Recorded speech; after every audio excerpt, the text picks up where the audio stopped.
What is going on, ladies and gentlemen? It's your boy Jay Spence the King. I am in the building. It is Hump Day. Hump Day. I got my peoples with me. I got sterols for the girls and my man. First of all, let me take a second and really introduce this man the right way. I got my guy. He's been family now to me for a couple years since we've been doing this. My guy, he's Arrowhead Pride. Even though I know the Chiefs Kingdom and Bills Mafia, sometimes they go at each other wrong. I get it. I get it. Ron is not that dude. Ron, why don't you let everybody know, like, just where they can find you on Twitter and all this stuff? But first, thank you for coming on, dog. Yes, sir. Appreciate you, Jay Spence. Sterling, good to see you too. Appreciate you guys. Always good talking.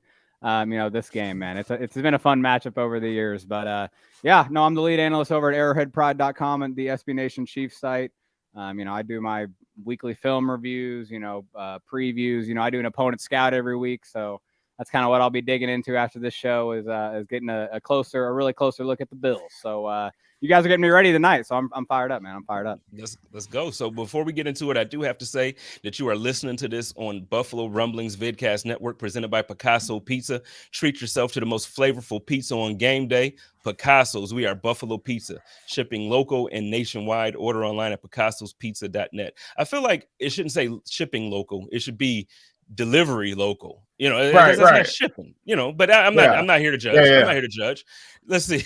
Shout out to everybody in the comments. We got my girl B in the building. Hell, BB. What is up, B? My man Daniel is here. JR is here. T. Estelle is here. And Chris and Daryl and all the usual suspects. Sarah's in the building. What's up, Sarah? Happy hump day, everybody, she says. Hey, Richard Rush is here. Let's get right into it, though. So, Ron, you are the guest of the hour. I want to talk to you about your team before we talk about the Bills and Chiefs game coming up. I had Pete on my show last night. I had him on the Code of Conduct, and we talked a little bit about the Chiefs and Raiders game. I want your thoughts on it. What the heck? Like, what is going on, man? Like, y'all won, but that's not the way you expect the Chiefs to come out and beat a team like the Raiders this year. What happened? Yeah, and first off, I do think the Raiders are a little better than the record. I mean, I do want to give them a little more credit than maybe the 1-4 shows, and they did come out with a good game plan. I think that's the one thing right off the bat is the defensive game plan was really good. Doubling Kelsey, obviously before the red zone, not in the red zone. Really making it hard on the Chiefs pass game by crashing the pocket with Chandler Jones. Looked like his normal self. He hadn't really had a good season until that point.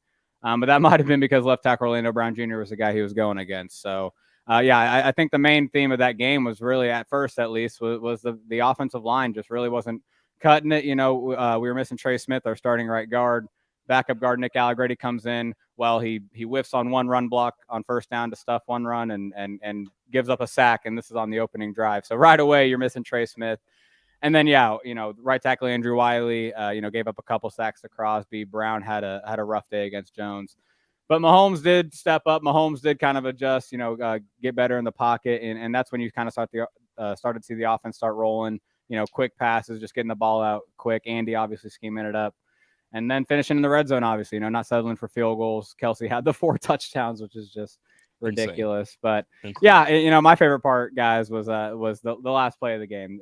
That's a great Raiders way to lose, just running into each other when honestly, if you kind of look at it, if the routes didn't run into each other, they might have sprung open and it might have been, a game-winning play. So great way for the Raiders to Raider, but definitely not the most encouraging performance for the Chiefs. But I'm going to chalk it up to maybe looking ahead to this game, possibly having 2 big games sandwiched between them. They're not one to have. They're going to have these letdowns, I should say. The Chiefs are going to have these letdowns energy-wise. They've done it throughout the Andy Reid era. So I'm not expecting that on Sunday coming up. Okay, well. So my question is, first of all, shout out to Joe Miller. Joe is obviously normally the co-host with me. I don't even know what he's doing. He's doing something. So he's not here tonight. I got Steros and Ron. But the reason why I bring Joe up there is because the question that I feel like Joe would ask me at this point is, well, are we starting to finally see a weakness with the Chiefs? And because when I ask this, I'm asking with respect, because obviously over the last few years, it's almost seemed like since Mahomes took over that starting quarterback position, it just seemed like roster-wise, top to bottom, the Chiefs were just like ahead of everybody else. And when you played them, you add the talent that Patrick Mahomes has, I should say, and then it was just unfair. Now you look at the game Monday night, and Josh Jacobs has a day. He Now, granted, they added an extra offensive lineman to kind of help with that, but I mean, you're just not used to seeing the Chiefs get ran over like that. You're not used to seeing a first half where a team dominates the way they did in the first half. I tweeted out very early, and I know I probably shouldn't have tweeted. You know, it was probably my fault, but I'm like, I know it's early, but I hope the Raiders keep clapping these boys. That didn't happen. That didn't happen. So, but outside or inside, because you're there. So, how do you feel? Do you feel like it's one of those things that the rest of the league is catching up talent wise, or is it that, you know, obviously you lost to Tyreek Hill, so is it that you're losing talent, or what's really happening? No, I think you kind of hit it there. This team is a lot changed over, right? There's a lot of newcomers on this team, offense and defense. You know, a lot of youth, especially on defense. You know, rookie wise. You know, there are a lot of first year players making significant snaps, but even besides that, you know, new veterans. You know, obviously the receiving core is completely turned over from Tyreek, Demarcus Robinson, and Byron Pringle like it was last year. And that's where I do think it's fair to almost, you know, question how good, you know, I think the questions were fair coming into the season.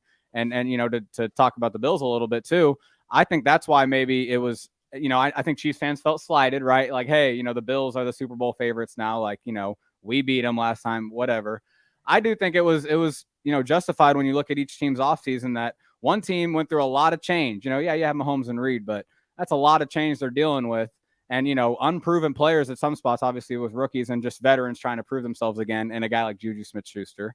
And then you look at the Bills and, you know, obviously everyone's going to lose some players in the offseason, but it seemed like really all you guys did was add an elite pass rusher in Von Miller and get better, right? So, and not have too much turnover. And when you did have turnover, you might have even upgraded at, you know, like a slot receiver, you know, what you guys have this year compared to like a maybe Cole Beasley last year. But all that to say is yeah, I think when you talk about, you know, maybe the league catching up, I just think we're seeing this new era of the Mahomes, you know, this post Tyreek era. We're still adjusting into it. Still early in this season, they're still kind of feeling out how they're going to play without Tyreek. So I think that's really the main thing why maybe there's some ups and downs, some ebbs and flows. They're always going to be a pretty up and down team energy wise. I mentioned that. That's just how Andy teams work. It feels like, but I think that's kind of the main key here. Steros, you got something for me? You know, first of all, man, this is the week I hate Ron. Oh wow! nah. Ron's the homie, man. And these are always good conversations. You know, I guess my question comes, you know, now, you know, Tyreek's gone. You know, Kelsey is still the number one receiving option. Who's been the guy that's kind of stepped up? I know, you know, Valdez-Scantling is, you know, in there, and Juju is in there. I know you guys like to use him in space after the catch. And you got my guy Sky Moore over there. Like, so when Pat comes off that first read, who's the next guy that the Bills fans should know about for Sunday? Well, going into the season, everyone thought it was Juju, right? It seemed like it. You know, the camp, you know, his training camp performance definitely seemed like it. But, you know, as the season goes on, it definitely seems like, even though Juju does have more targets than him this year by I think 3 or 4, it does seem like Valdez-Scantling has really been that second, you know, I should say impactful receiver, because I do think Juju gets a lot of just these easy catches, kind of just get him in his hands, get, you know, quick passes. You're seeing Valdez-Scantling do a lot more intermediate to deep stuff, you know, complimenting off of Kelsey. So yeah, I'd say MVS, but you know, you talk about the receiving core, even he hasn't been, you know, consistently impressive, and the receiving core itself outside of Kelsey, you know, I've seen some struggles in terms of getting themselves open, right? You know, a lot of the times you've seen these big pass plays, it's either a really good throw by Mahomes or a very well schemed up play by Andy Reid. We haven't seen a lot of these receivers creating separation. So, you know, I know Sterling, I know you, but both you guys probably into the draft. You know, Sky Moore, our second round pick,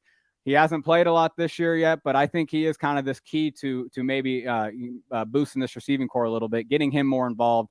He's a guy that can create separation quickly off the line. You know, obviously, you know, deeper in routes as well on route breaks. He's a very smooth route runner. And it was very apparent in training camp. He was much more impressive in that realm than Smith-Schuster and Valdez-Scantling in training camp. You know, his first time, you know, playing with, you know, on the field. So, that might be a little change up we see against the Bills. I'm kind of excited because they've kind of been teasing it these last couple weeks. So I'm, you know, Sky Moore is kind of that X factor kind of guy that I think they need to get involved more. Yeah, they seem to kind of use him on screens and stuff like that. I mean, I think he's, as from the wide receiver position, I think he's your best route runner right now. Right. Mecole Hardman sure hasn't answered the bell. He was doing all that talking this offseason, and he ain't done shit. Well, hey, and I'll just say on that too. I mean, I was someone that kind of wanted to say, hey, Mecole, the most experienced receiver in the room, right? I think that experience is going to really, make him maybe like one of the top receivers in the room because, hey, he's the only one that has continuity with Mahomes. That all the other guys are new, and I think you seeing him still be just this gadget player this year really speaks to all you need to know about, how little he's progressed as a player, how limited he is as a player. And, it's just, he is who he is now. So yeah, it is. I kind of had my last ditch effort to say, okay, McColl's going to turn it around this year, be like a legit receiver. And we're not seeing it. So you're right. You have a good eye, Sterling, because you are 100% correct. Let me ask you this though, because you're talking about how the roster's changed and how these new pieces aren't or are fitting in.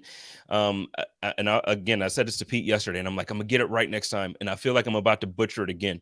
But Pacheco, is it Pacheco? Pacheco.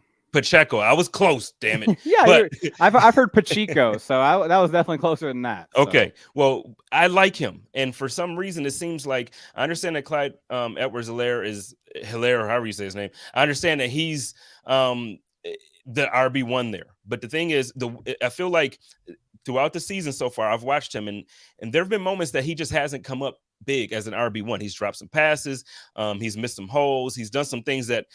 Honestly, the same frustrations the Bills fans have with our running backs.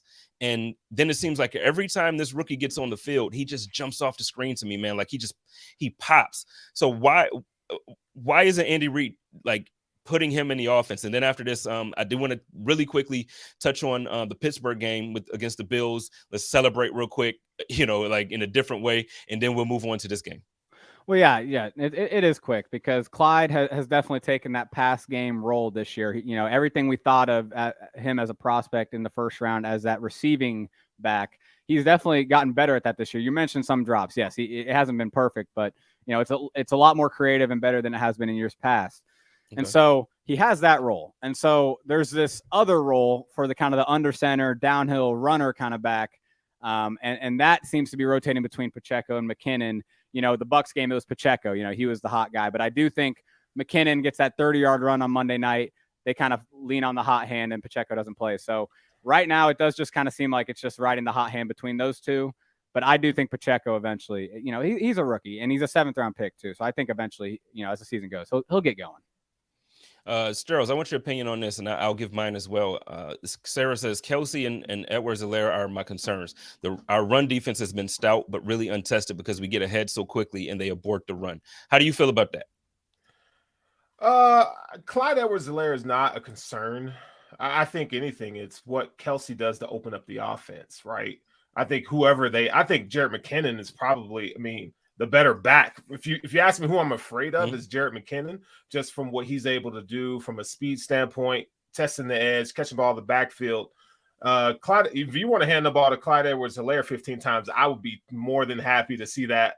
But it all starts with Kelsey and their offensive line. They got the best 3 interior offensive linemen in the game, right? And it starts up front for the Chiefs, man. And they're doing it differently. They're building that roster. Don't disagree with me, Strel. It's all love. It's all love.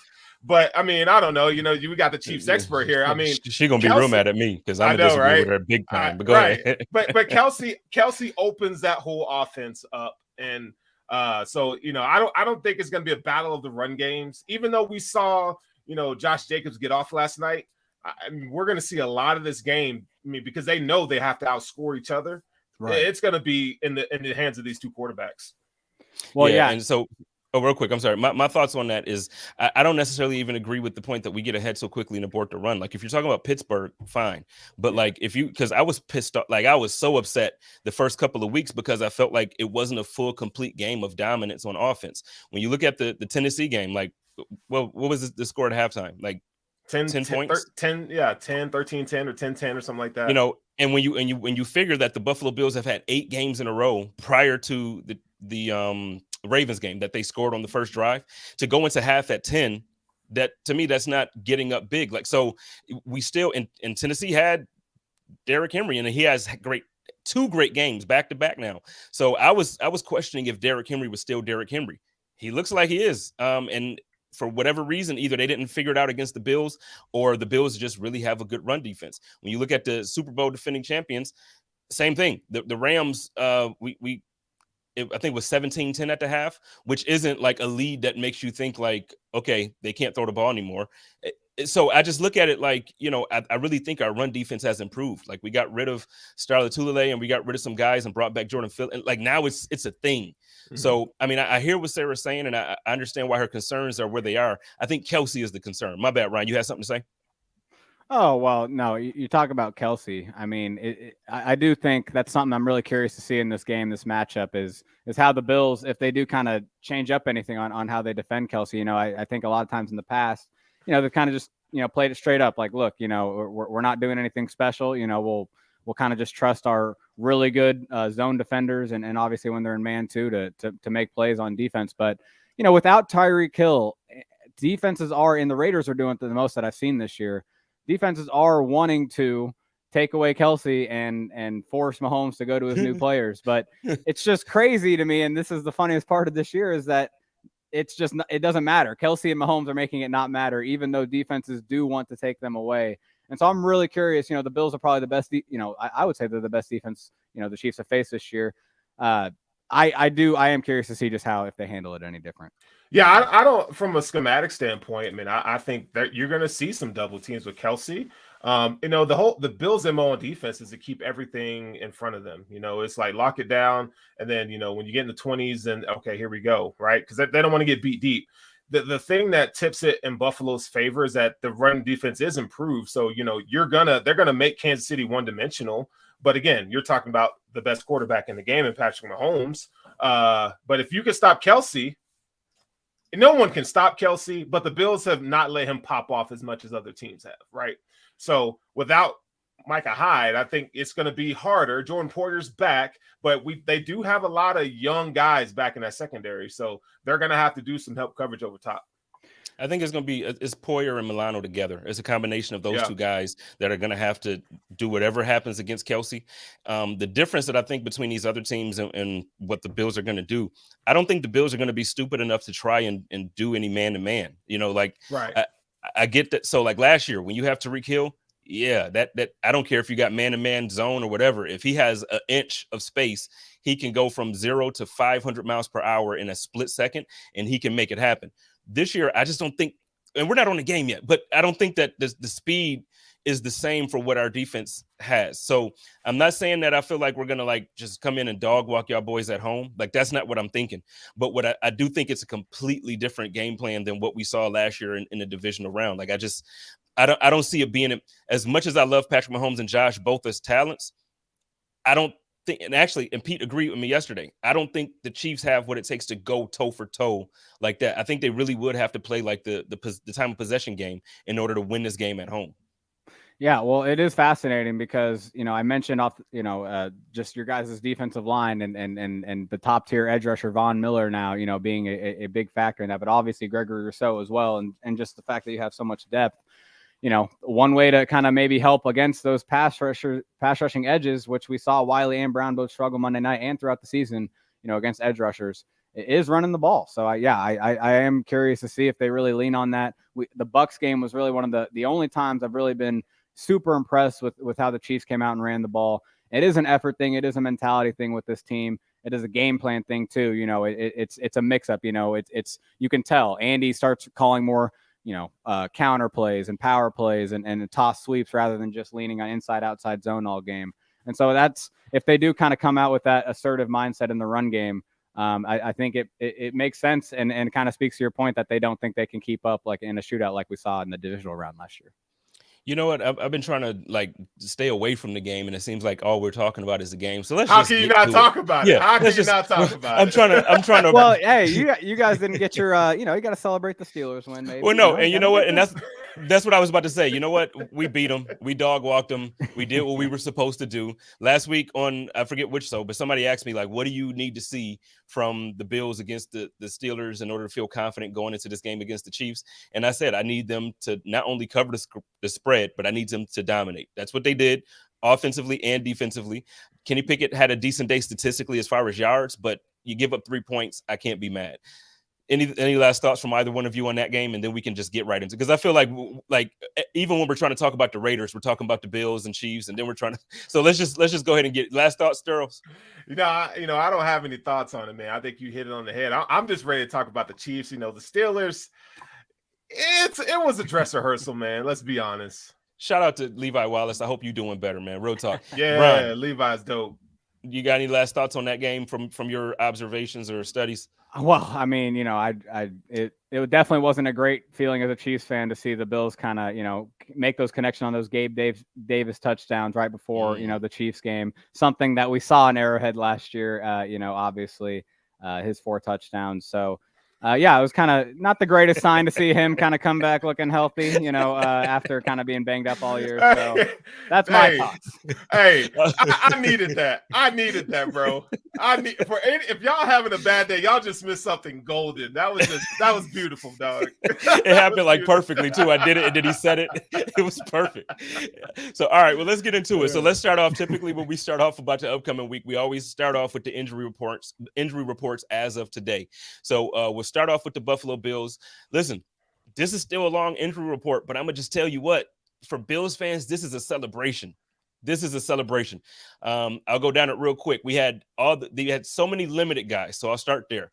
Benford limited, Edmonds limited, Elam limited, Jones, as in Daquan Jones, limited, Dawson Knox limited. We had Von Miller limited for rest day, so he's fine. Mitch Morris limited, Jordan Phillips limited, and Jordan Poyer limited. All these guys, I'm telling you right now, it's the Chiefs. They're playing. And if they're not playing, I mean, if there's one that I feel like isn't playing, I feel like it's maybe, we'll get there. Did not practice. We had Tywan Jones with a knee that didn't practice. We had Jake Kumaro with an ankle that did not practice. And we had Roger Saffold, which also was veteran rest, that did not practice. To me, this is like a blessing, not even in disguise. It's just a blessing. Sterling, thoughts on how the injury report is now seemingly it looks like we're getting healthy at the right time. Yeah. I don't. Only person on here I see that probably won't play is Jake Kumaro, but I feel like, and I don't know the status of Tywan Jones. He didn't practice today, but I feel like the rest of these guys, they're playing. And we've seen, maybe Sean McDermott had this idea that, Ed Oliver, Jordan Phillips, the whole idea was to get them ready for this game. I think if you're going to have any kind of effective pass rush, it needs to be through the middle, not necessarily the edges on Patrick Mahomes. So the Bills are getting healthy at the right time. And I tell you what, obviously I had my jokes and stuff like that. I was sad that Tremaine and Jordan didn't play last week, but I think everybody who watches football from a certain perspective knew we could kind of sit Maine and Jordan out last week, and it was one of those things. This week, we need those guys. Like we need those fellas. Let's take a look at my man Ron's team real quick. Ron, why don't you run down your squad real quick, man? Absolutely. No, you guys mentioned you guys are getting healthy at the right time. All of a sudden we got a lengthy injury report list after kind of, having a good amount of health for most of the season. Right off the top, Tershawn Wharton actually tore his ACL, so he's out for the season. Wow. he's not playing no matter what. He's an important secondary kind of edge rusher, not edge rusher, interior rusher. In those third down packages, man, he's a spark plug. So they're going to miss him. But the other guy's not practicing. You saw cornerback Rashad Fenton, who got burned on Monday night a couple times. He has a hamstring injury, and he's not practicing. And then Brian Cook, the rookie third safety for the Chiefs, plays in the dime defense. I actually didn't notice that he got a concussion until after the game, I heard. So don't really know where that's at. And with today's NFL, that's probably going to be kept out maybe out of this game, depending on how severe it is. But big important thing is Harrison Butker. The Chiefs have been missing their starting kicker very much, and he's limited, so we don't know for sure if he's going to be back or not. But besides that, Frank Clark is limited. He left at halftime of this last game with an illness after playing pretty well in the first half, so that was pretty disappointing. Mike Dana, he's been out a few games, but I think he's trending on the way back. And the rest of these guys I'll kind of skip over, except for Trey Smith, because it is worth noting. You guys mentioned, leaving maybe some Bills players out of the Steelers game because of the matchup. Well, it seemed like I think Trey Smith could have gone Monday night if they really wanted him to, but I think they just wanted to get him all the way back to 100%. for this game, like you guys kind of mentioned, this game's all important. So Trey Smith, the right guard, he did not play. I guess he's missed a couple games now, or he left early in the game, but he should be back for Buffalo, and that's really good for the Chiefs' offensive line. They need him. I think your point there is the most important part, because you saw that pass rush of the Raiders actually disrupt Patrick Mahomes. And I think right now what you're seeing out the Buffalo Bills since week 1, like every week has been consistent regardless of injuries or not.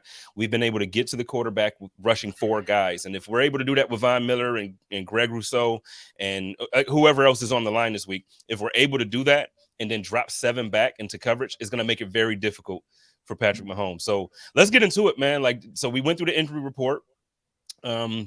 You have a lengthy one for the first time, it seems like, and ours is still long, but if we feel confident now, like, oh, we're getting healthy, even though we got guys limited. Go ahead, Ron. Yeah, well, let me ask you guys. I mean, if we're getting into this game, if we're kind of getting into the nitty gritty, I am curious what you got, because you kind of mentioned earlier how, the Bills aren't going to be dumb and just kind of, playing man coverage are going to stay in their zone. I imagine is what you're saying, kind of, stay in their 2 high zones. But that's the thing with this, something I'm worried about with this Chiefs receiving core, I kind of mentioned it earlier, is that they're not creating separation themselves. They're not necessarily, getting open by themselves. I think man coverage is almost working a little better this year against this team. And honestly, maybe a change up that does switch them up. So I don't know. I just maybe wanted to get your thoughts on, because it sounds like you kind of maybe, thought that wasn't a good idea. From my perspective, I actually think it might be a nice little change up, because I do think if you do come out with that same static zone they've been seeing, over the last 2 matchups, I do think Andy and Mahomes just are going to feel pretty comfortable just, kind of, operating against that, not very uncomfortable in that state. So all that to say is just how confident are you that the defense is going to, play that kind of, that conservative style rather than maybe a little more aggressive? Oh, well, I'll let you take it first, Zeros, but I don't think it's going to be conservative at all. But I just don't think we're going to be in man. But go ahead. I think they're going to, if you go from the film that I watched, the Bills games this year, they're going to mix up those coverages. And I think last week we saw, Kyrie Elam being in man probably a little bit more than and that's his strength. And he was still kind of getting toasted by, NFL young boy over there. So I just think that you're going to see some of that. I think if you had Micah, you see a little bit more, but you don't have Micah. So, you can have Poyer as that single high safety and kind of shade. DeMar Hamlin did a good job last week, but again, this is Patrick Mahomes. You guys don't necessarily have that deep threat. So, if you guys are using flood concepts or you're using drag routes and stuff like that, I think this would be for you guys. It'd be a great game to kind of get Pacheco and McKinnon on these swing passes in the screen game. Right. But I do expect Frazier to mix it up a little bit, but I still feel like they're going to stay true to what they've been doing. And they're going to take away the run. You're not going to be able to run the ball effectively. So you're going to be forced in 2nd and 3rd and long to see what Mahomes can do. So, and this is where the edge rushers come into play. Yeah. And saying on to piggyback off of that, it's one of those things where I look at, so Von Miller actually has gone on a record to say, not about this game, but he's been saying like the key to being a great defense and a great defensive team is to go in there and not let teams dictate what you do. Like you have to be yourselves and continue to be yourselves and make them adjust to us. And I think the thing is, if I'm being honest about it too, like we know who Travis Kelce is. So it's like, if we decide, yeah, okay, well, let's go, man, and let's do this. It's just one of those things where it's like, he's the one you don't want to get beat by. Yeah. Like if we're going to lose this game, let everybody else beat. Like if we lose this game and out of nowhere, Juju has like 180-yard day with 2 touchdowns. And then you got like, it's something that clearly you guys just beat us. You know what I mean? We're not going to see Travis Kelce with 4 touchdowns this Sunday. And if Chiefs fans are looking for that, I'm sorry. This is not a shot, but it's not happening. You're not getting 4 touchdowns out of Travis Kelce this Sunday against the Buffalo Bills. Well, so my thoughts on you're talking Kelce and you're kind of maybe thinking through the differences, because I think either way, I think you guys are going to stay in 2 high. I think there's no doubt about that. That's just, like you said, true to who you are. But maybe just playing more man under that than maybe, and they played man quite a bit, against the Chiefs in the divisional round too, and got caught in it a few times, like the Tyreek play, obviously. But yeah, no, I the thing with Kelce though is that I think you know, and I know he's shaking some, you know, I know he made Isaiah Simmons look silly in week 1 on a few routes, and I know he's shaking some dudes, but he is at his best, you know, manipulating zone defenders, right? You know, his route running, his you know, subtle cuts, you know, getting by, you know, into their blind spot, making him think he went that way, and then all of a sudden he's the other way, and he creates that throwing window that way. That's where him and Mahomes shine. Is they're just unnatural, unreal chemistry between each other, finding the windows between zone defenders, and again, Kelsey really just, you know, using his route running, his eyes, his just such a technician, and able to kind of create his own space by, you know, making a defender think he goes one way or the other. So that's where, you know, I think I think almost a more effective, you know, way to kind of maybe make Mahomes uncomfortable would be, you know, man Kelsey up, and then maybe just have, you know, one of your 2 high safeties, whichever side he's on, just maybe give him a little more attention, you know, come up a little bit. And then, yeah, maybe you're risking a little bit of the deep play on that, but you know, MVS, McColl, they have shown some deep targets, but yeah, you guys mentioned that there hasn't really been a true deep passing game this year for the Chiefs offense at all, really. I mean, we haven't seen it.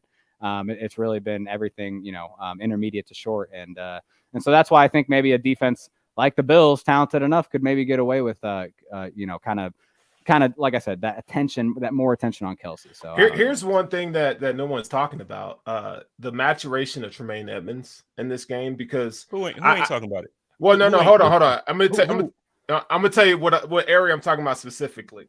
So Mahomes, like you mentioned, is who dynamite. Ain't talking about it? Who ain't talking about it, dog? I want to know who ain't talking about it. It's the eye movement. You know what I'm saying? What Mahomes is able to do in the pocket and moving his eyes, Tremaine has fallen sucker to that for 2 years straight.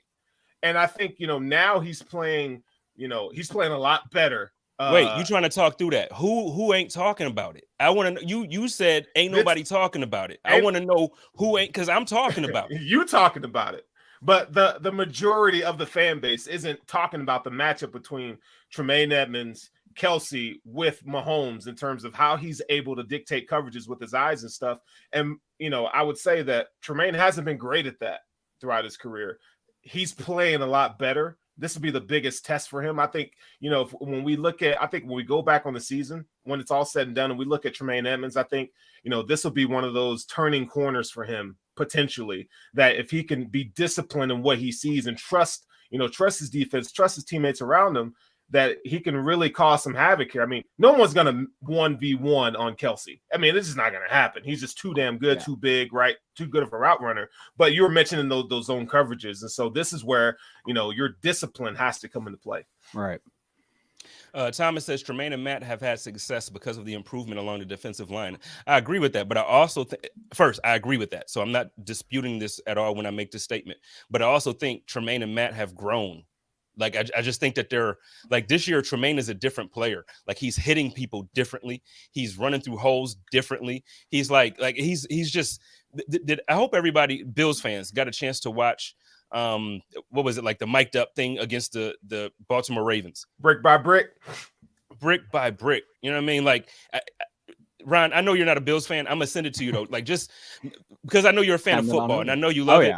Dude, it's one of the things, like, if you just watch it from a pure football perspective and as a fan of the game, like when you see the way Bills fans talk about this dude sometimes and what he's been through as a player to get to this point, like, dude, you just can't help but appreciate it and love this dude, man. Like, Tremaine is, I've always loved Tremaine. I've always loved Tremaine. So, I mean, I got a problem there anyway. Like, I can't admit anything else because I thought the dude has been a beast since he came out. He's made mistakes.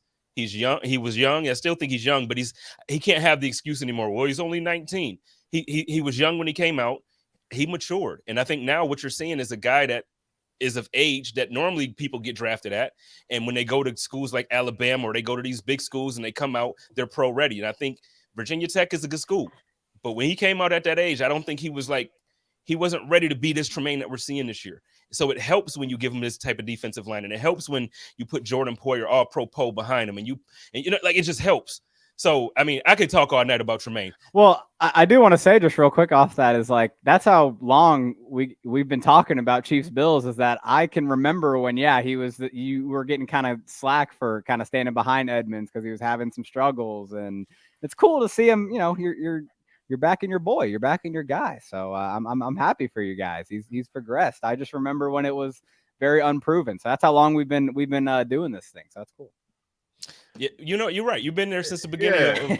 We appreciate that, Ron. We appreciate. I just vividly remember the Edmonds being a big deal for you, Jay Spence. So I'm happy to see you. I'm happy. Just bodies everywhere this year, man. But you know what? I did want to bring up something because somebody in the comments, and let me see if I can find it real quick. They spoke about the Chiefs needing to be worried about Shakir.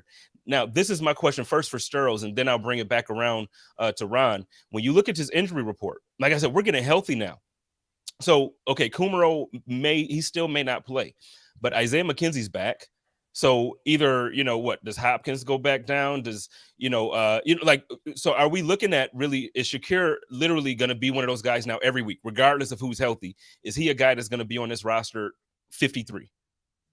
Yeah, and the cool thing is that the Bills are operating in a little bit of 10 personnel last week, right? We really haven't seen that this season so far. So I think you got to give the kid a shot. I think he's just as good as Sky Moore, not as explosive, but in terms of route running and separation, he's really good. So honestly, he is the slot receiver of the future for the Buffalo Bills. Let's call it what it is. He's playing that well, so I expect him to get more chances coming up. All right, so then now I'll swing this around to Ron now. So you've seen a couple games where we've used him in the offense. Now we've used him in the screen game, and then this last game he had some big plays too. What are your thoughts coming from a Kansas City perspective when you're looking at this rookie? Like we just talked about Sky Moore. What about our guy now? We have a rookie that obviously he's my guy, so I tweeted out he's my favorite rookie wide receiver. But really, he's making big plays for Josh. What is it like for you? Man, no, last Sunday, you're right.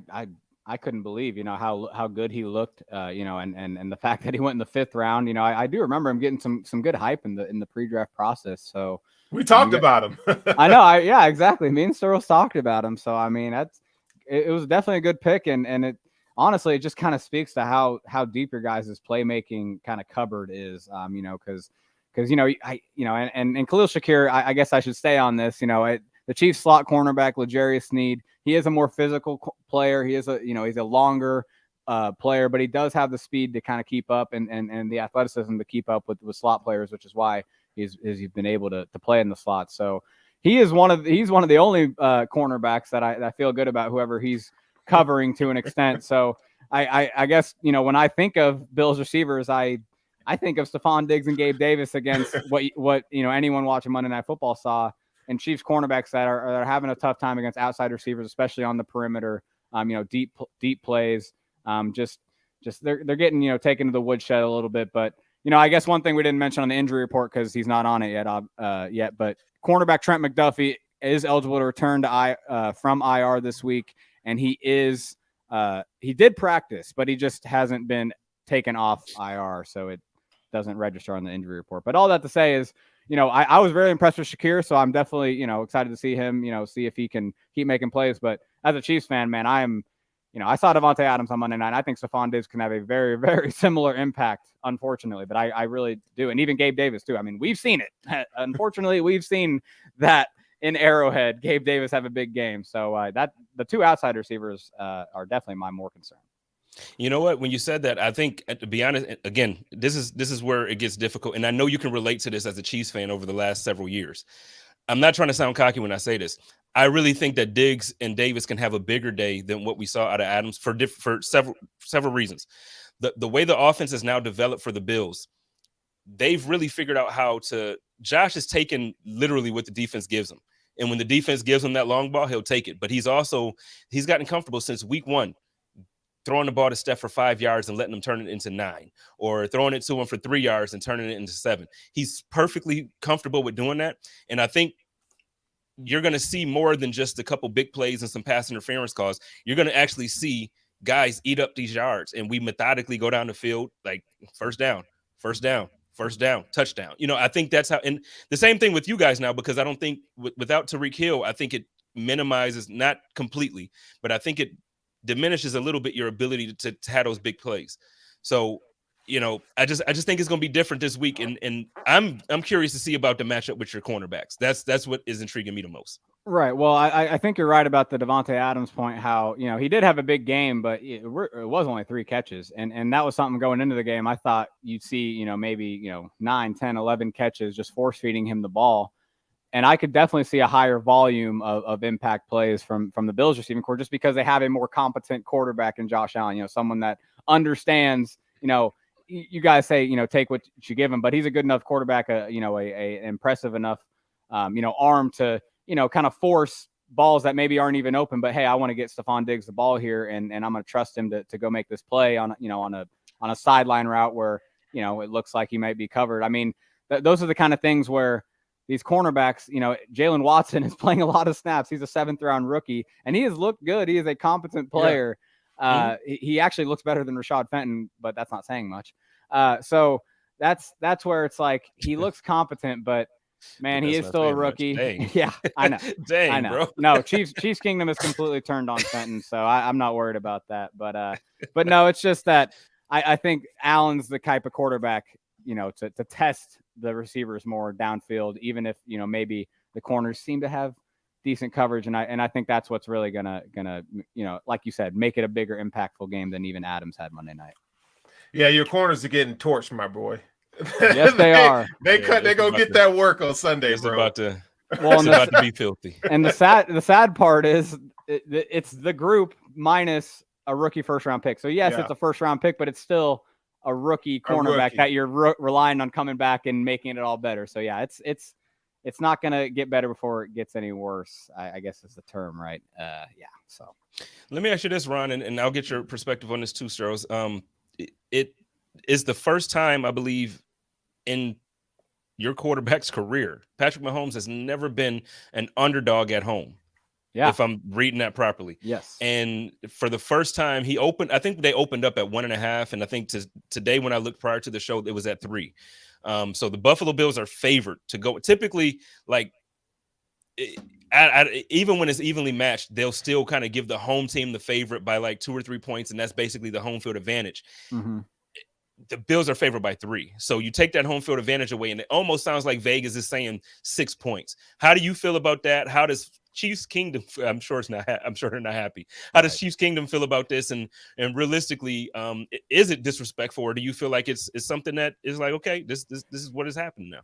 Well, it is disrespectful. I mean, if you're in Mahomes' shoes, right? If you're in Andy Reid's shoes, I mean, you do feel disrespected being an underdog at home, but I don't think it's outrageous or unnecessary. I mentioned it earlier, but I do think you just got to kind of sit down and look at each team's resume from the offseason, see how close they were as competitors last year. I mean, it just because the Chiefs won, either team could have won that game very easily, as we both know. It's just the Bills are the one that kind of, stayed the same or got better, while the Chiefs, definitely didn't stay the same and potentially got worse. And we still don't know exactly, how high their ceiling is. I think we're going to maybe, find out maybe this game, how they perform. So all that to say, yeah, I don't think it's not disrespectful to me. Like, I don't feel disrespected. I do think the line should maybe be closer to 0. I think 3 points on the road is a lot for the Bills. I mean, I think that's a little unfair for y'all, but yeah, I mean, it's disrespectful to the players. That's all that matters. They're going to feel disrespected, I promise. Yeah, I mean, I'm over here drinking a whole bottle of wine by myself because I'm nervous for the game, okay? So it's coming, man. I know, dude. I think you throw all the records out. You throw all the records out, man. When these two guys play, I mean, it's almost Brady Manning. I mean, you just never know. Whoever has a hot hand is who's going to win. I don't think your defense is going to matter. I don't think the Bills' defense is really going to matter when you're playing with 2 elite quarterbacks like that. I think it's going to come down to coaching and quarterback play is what's going to win this game. So, call it disrespectful. This week, I'm not even really paying attention to the betting lines that much, right? I'm not putting that much stock into it because I know how good Mahomes is and the Chiefs are, and it's any given Sunday. So, but it's going to be a damn good game, and I cannot wait for it. It's gonna be a great game. I'm hoping. So as a Bills fan now, like take the professional side of me out of it. As a fan, I'm hoping that the line is accurate. I'm hoping that it's one of those things where it's like you look at the way the Chiefs defense is played. It's not ranked at the top of the league, like you would kind of expect Chiefs defense to be. And Josh has taken a step forward.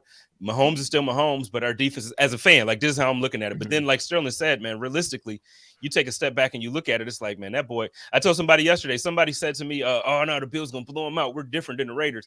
And I was like, they still got 15. Like they got that dude, like we got Josh and they got that other dot. Like Mahomes he's different, man. So I think it's gonna be a fun matchup. I'm not as nervous as Sterling, but I think it's gonna be a good one. So in the comments, we about to get down to some predictions. We're gonna do some stat lines for both Patrick Mahomes and Josh Allen this week.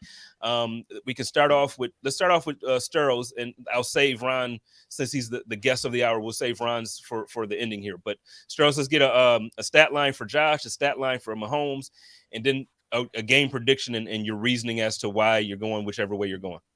Yeah, I'm going to go 27-38, 341, 3 touchdowns. I think it's going to be Bills 30-30. 30-30. Yeah. Let's get it. Let's get it. I'm going to go. Wait, say the score again. 34-30. Bills. 30. I just like when you said, and I said it, I'm like, wait, 34-30. I'm with you, but okay. I'm gonna surprise people. Yesterday I had a different score, but I've slept on it, and this morning I watched the condensed versions of a couple games and then a couple games full version of the Chiefs, and same thing with the Bills. I think it's gonna be lower scoring than what we're expecting. I think it's gonna be like low 20s. I think it's like 24-21. I think that 3-point thing stands. I'm going to go with my guys because I'm going to go with my guys, but I think it could go either way. Like if it comes down to 3 points, obviously I'm saying that the Chiefs have a very realistic chance to beat the Bills, but I don't think it's going to be that 30-point juggernaut scoring thing, because I think both defenses are going to take this personally, and with Josh and Mahomes being who they are, they're going to get theirs, but I just don't think it's going to be one of those things where Josh is going to be able to just that. Now I hope he does, but I'm not seeing a 400-yard game this week. I'm not seeing 6 touchdowns and all that stuff. With Mahomes, again, I think our defense is better. I think he's going to get his. I don't see it being one of those games like the opener. Like when you guys came and played the Cardinals, it was just like not even. I didn't even. I was like, oh, we're going to go through this again this year, and I don't think it's going to be that. And then as far as stats, I think Josh, I'm gonna go with like 285, 2 touchdowns. We're going to get 1 on the ground. Not from Josh. It's going to be, I think Devin's going to get his first touchdown on the ground this week. So I'm going to go 2 touchdowns from Josh through the air, like 285, 275 around there. I think Mahomes might have more yards passing because I think they're going to try to control the clock. So it's going to be a lot more of that stuff. So I think it's going to be one of those maybe 315. Same thing, 2 touchdowns. I'm going to give him a pick. I'm going to give him a pick because I think he's going to try to press the issue in a way to Travis Kelce one time that Jordan Poyer ain't going to like. Shout out to All Pro Poe. All Pro Poe. All Pro Poe. What's up with you, Ron? What you think? That. Well, okay. Well, I like the stat line prediction. That's kind of cool. I was just actually looking at last year's the playoff game stat line, and kind of looking at that, and it is kind of funny. Like Josh Allen only had 320 yards. You'd think in that kind of game, you know each quarterback would get closer to 400. Like Mahomes wasn't even there either, but. Okay, looking at this game, we've talked about so much, with how the offenses are kind of just going to do their thing, right? And I believe that, I think the Tampa Bay Buccaneers game in terms of the Chiefs is a good example of what they can do when they really have a mindset. They were the underdog in that game as well, and I think that does play into it a little bit with the energy that came out with the strategy, the game plan, and so I do see the offense coming out firing. And I see the Bills offense coming out firing, but I got to take my guys. I got to take the home team. You guys got to get one of these games in Buffalo before I'm going to pick y'all. So Chiefs 34-31. I like the 34-30 score, Sterl. So I'm stealing from you a little bit. 34-31. I'm going to go Josh as 3-30-3 because I do think the Bills are going to be able to put up some points and obviously put up some air yards, put up some passing yards, no doubt. And I do think, Josh will do some stuff on the ground too. That's one thing, we didn't talk about, but Willie Gay is suspended. He is a huge part of tackling a scrambling Josh Allen, even on the design runs too. And not having him, because he's so athletic and a linebacker, not having him is a huge deal, dealing with Allen. So that's where I think the Bills offense is going to have a lot of success. But again, Mahomes at home, Andy Reid, A+ game plan, over my dead body kind of performance from Mahomes. But at the same time, I do think he only gets to, I'll say 280 and 2 touchdowns. I do think we see the ground game a little more impactful this week. They did it against the Bucs, and I know the Bills. I think the Bills have a stronger defensive line than the Bucs had that game. They were a little banged up, and they had Vita Vea, but not some other guys. But all that to say, Chiefs 34-31. That's what I'm going with, guys. I think it's gonna be a great game. Yo, my man Juan, real quick before he said the Chiefs secondary gonna get violated. The train isn't stopping. Keep it rolling. 44-17 Bills. Can I just say, if this happens, do you know what the world as we know it as far as sports will be in shambles? ESPN, FS1, every podcast network, every vidcast network, it will be in shambles. You'll be hearing about people outside of Buffalo are tired of hearing about Josh Allen right now. I'm telling you, if that happens, it's going to be ridiculous. I don't even think I'll want to cover the Bills next week if that happens. It's going to be too much, just like too much. So, all right, let's go ahead and get ready to get on out of here. Before we do, though, man, again, I want to thank Ron for taking the time out to join me. Yes, sir. We always have a great time. We got to get you on a chop up, too. So Sterling and I, along with my man Antoine Staley, he covers the Jets. We get together on Saturday nights, and we kind of talk about the entire league for the most part. We also throw in some stuff about music and hip hop and all that stuff. So we got to get you on and just have a good time with that, man. Why don't you let everybody know where they can find you, what work you got coming up this week? I'm sure you're busy like the rest of us. So let's know what you got coming up.